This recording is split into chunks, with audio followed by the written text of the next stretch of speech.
भीष्म गीता में अर्जुन को भगवान भीष्म पितामह बाणों के सैया पर पड़े रहकर कहते हैं, अरे अर्जुन, 4 तरह का भोजन बेकार होता है। पहला, जिस भोजन की थाली को ठोकर लग गई वो नाली में पड़े हुए कीचड़ के बराबर होता है। दूसरे नंबर का भोजन, जिस भोजन की थाली को कोई लांग कर चले गया वो भोजन भ्रष्टा के बराबर होता है, गंदगी के बराबर। तीसरे नंबर का भोजन, जिस भोजन की थाली में बाल पड़ा हो, केश पड़ा हो, वो दरिद्रता देने वाला होता है। और चौथे नंबर का भोजन अर्जुन, अगर पति और पत्नी अगर एक ही थाली में भोजन कर रहे हैं तो वो मदिरा के तुल्य होता है।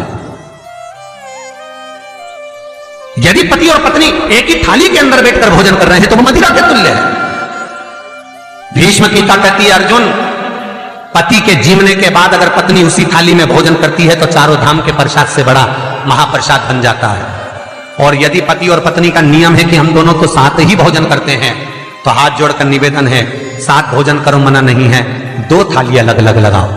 पर पति के साथ बैठकर एक थाली में खाना रोज प्रतिदिन मदिरा को निगलने के बराबर है। मदिरा को कई लोग कहते हैं एक ही थाली में भोजन करो तो प्रेम बढ़ता है, प्रेम बढ़ता है। शिव महापुराण की कथा कहती है, पति और पत्नी अगर एक ही थाली में भोजन करते हैं, एक ही थाली में अगर पति और पत्नी भोजन करते हैं तो उस घर की दशा देखिएगा। उस घर के बच्चे कभी भी विद्या में उत्तम नहीं निकल सकते, उस घर के बच्चे कभी भी सत्मार्गी नहीं निकल सकते, मार्ग से विचलित ही निकलेंगे, क्योंकि मदिरा के नशे में पैदा हुए हैं। तो सुन अर्जुन, सुन, यदि बेटी कुंवारी है और बाप के साथ में बैठकर भोजन करती है तो उस बाप की कभी अकाल मौत नहीं होती है, क्योंकि बेटी बाप के काल का हरण कर लेती है।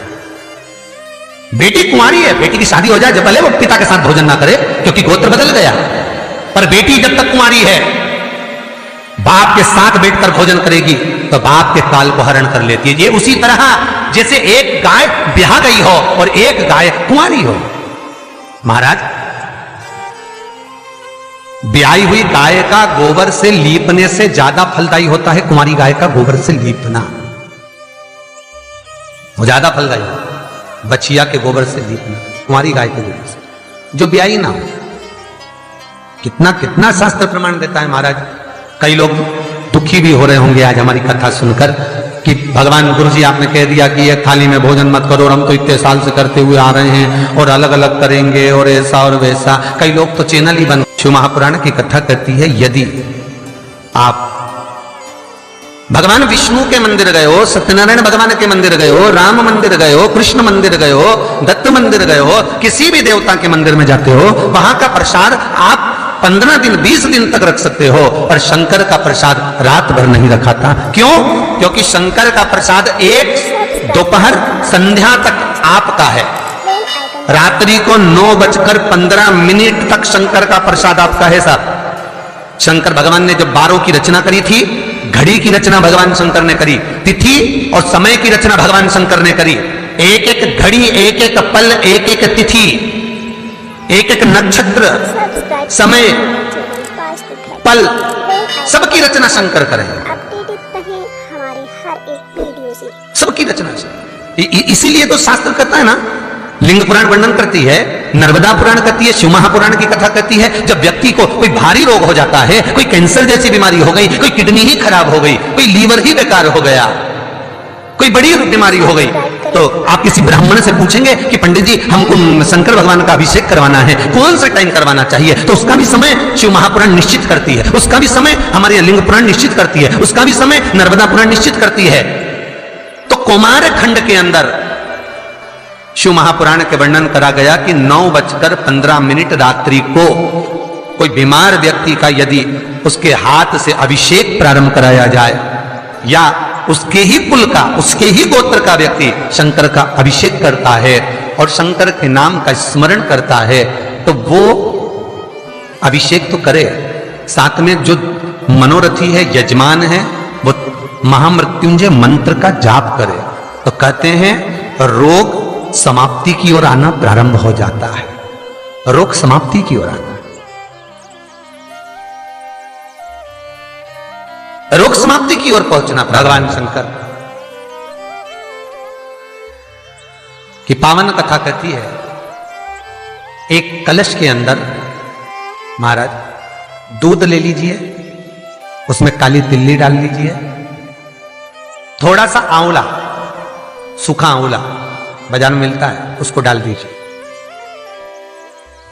बाजार में अगर बीला मिल जाए, बीला का फल, बेलपत्री में जो फल लगते हैं, बीला का गुर्दा, बीले के अंदर का भाग, अगर बीला नहीं मिले तो बाजार में सूखा बीला मिलता है, उसको पानी में गला कर उसको पीस लो, पीस कर उसका उपटन बना लो, पीस के उसको एक कटोरी में ले लो। उस उपटन को, जल के पात्र को, जो व्यक्ति घर में बीमार रहता हो या जिसको बुखार ज्यादा चढ़ रहा हो, उतर नहीं रहा हो, निमोनिया जैसी बीमारी हो, बड़ी से बड़ी बीमारी भी अगर आपको घेरी हुई है, तो आप अपने हृदय चित्त से स्पर्श कराकर, कोई पलंग पर पड़ा हो तो उसका हाथ का स्पर्श करा, जो स्वस्थ है उसके ऊपर से उतार कर भगवान शंकर को ले जाकर वो बीले का उपटन शिवलिंग पर लगा दे, और जो जल है वो शंकर जी को समर्पित करें। कौन सा मंत्र बोलना है? उस मंत्र का स्मरण आप सब प्रेम से करें। ओम, जितने टीवी के सामने बैठे सब बोलिए ओम जूम, जा में ऊ की मात्रा, अम की बिंदी, जूम, सहा, सा दोहा की बिंदी, सहा, ओम जूम सहा, ओम जूम सहा। इस मंत्र का जाप करते हुए जो दूध चढ़ा देता है उपटन लगाकर, उसकी बीमारी, उसका रोग समाप्त हो जाता है। बहुत ध्यान देना, उसी चढ़ाए हुए जल को, दूध को, उस उपटन के भाग को थोड़ा सा ले आइए। जिस बच्चे को निमोनिया की बीमारी है, जिसका बुखार नहीं उतर रहा हो, उसके मस्तक पर लेपन कर दीजिए, हृदय चित्त पर लगा दीजिए महाराज। उसके बाद में उस बच्चे को वस्त्र से, गीले वस्त्र से पोंछ दीजिए, उस वस्त्र को झटकार दीजिए, बच्चे का बुखार 10 मिनट के अंदर उतर जाएगा। ये कभी भी कर सकते हो, ऐसा कोई दिन निश्चित नहीं है, कोई तिथि निश्चित नहीं है। जब बुखार आए, जब स्वास्थ्य ज्यादा गड़बड़ हो जाए, तब करिए। मंत्र का जाप करते हुए ओम हूम ओम जूम सहा, इस मंत्र का बस स्मरण करना है। ओम जूम सहा मंत्र का स्मरण करिए और शिव की आराधना करिए। ये वो औषधि है जो सती माता ने भगवान शंकर से विवाह के प्रथम में प्राप्त करी है। यदि कहीं से 5 मुखी रुद्राक्ष मिल जाए और 5 मुखी रुद्राक्ष को तांबे के कलश में जल भरकर उसमें डाल दो, किसी चम्मच से उस रुद्राक्ष को निकाल लो आधे घंटे डालने के बाद, महाराज शमी का एक पत्ता, शमी पत्र, और शमी का एक पत्ता ले जाकर, शमी पत्र को ले जाकर शिवलिंग पर रखकर 5 मुखी रुद्राक्ष का जल अपनी कामना कर कर, अपनी मन की कामना कर कर, सोमवार के दिन जो व्यक्ति समर्पित कर देता है, उसकी मनोकामना भोलेनाथ 3 महीने में पूरी कर देते हैं। शमी पत्र समर्पित कर कर 5 मुखी रुद्राक्ष का जल, मनोकामना। और एक बहुत सुंदर बात वर्णन करूंगा।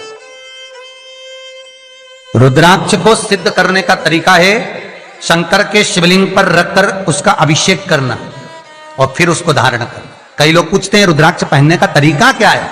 शिव को समर्पित कर कर मंत्र का जाप, आपको मंत्र बताएं, उसका स्मरण कर कर फिर अभिषेक पूजन कर कर फिर धारण। एक छेदित रुद्राक्ष होता है जिसमें छेद होता है या छेद करा जाता है, एक बिना छेद का रुद्राक्ष होता है जिसमें छेद नहीं होता। जिस रुद्राक्ष में छेद नहीं होता वो कार्य में सिद्धि अधिक देता है, सिद्धता प्रदान करता है, वो खंडित नहीं कहलाता। बड़ा रुद्राक्ष उसमें छेद करा जाता है तो वो खंडिता का भाव आ जाता है, पर जिस रुद्राक्ष में छेद नहीं होता वो पावर ज्यादा देता है, प्रबलता ज्यादा देता है, सुख ज्यादा देता है। श्री शिवाय नमस्तुभ्यं, श्री शिवाय नमस्तुभ्यं, श्री शिवाय